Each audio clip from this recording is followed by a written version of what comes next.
Gambling at pokie machines, or as we call it, having a slap while you're at the pub, is something almost ingrained in Australian culture.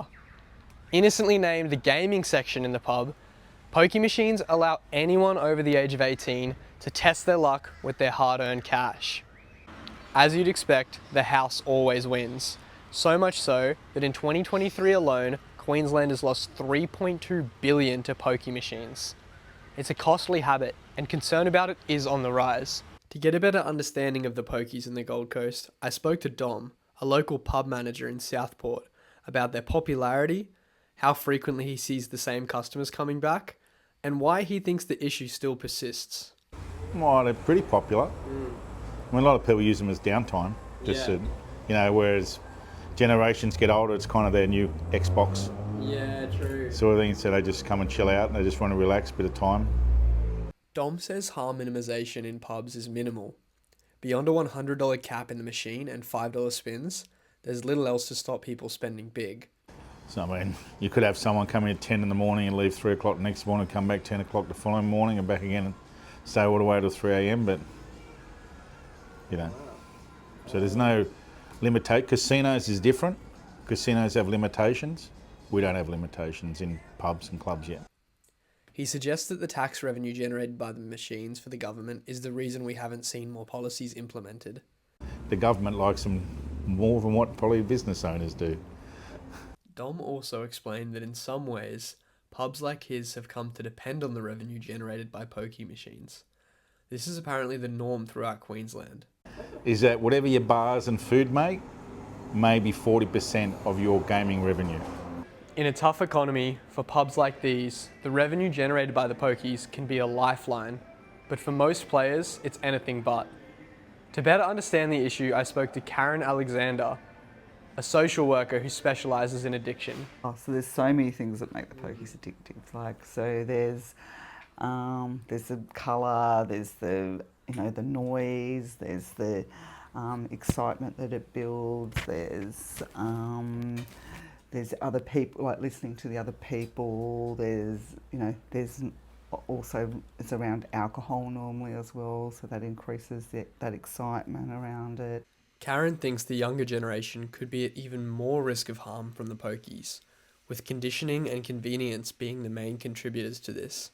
Like all of these young people that have been playing games for so many years, that they've it's exactly the same as playing the poker machines in a lot of ways. They're getting the same response. The pubs are on every corner. I mean, that's crazy. Every corner we can put money into a poker machine and it's the paper shredder at the end of the day. For many of her clients, pokies don't just take money. They take relationships, stability, and mental health. What begins as entertainment can spiral into financial ruin.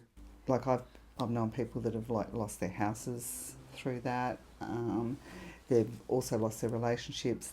Because there's so much secrets and lies, they don't tell their partner about what they're doing. It becomes a really secretive thing. They become embarrassed. They're shameful. They also often try to hurt and harm themselves when they become that shameful.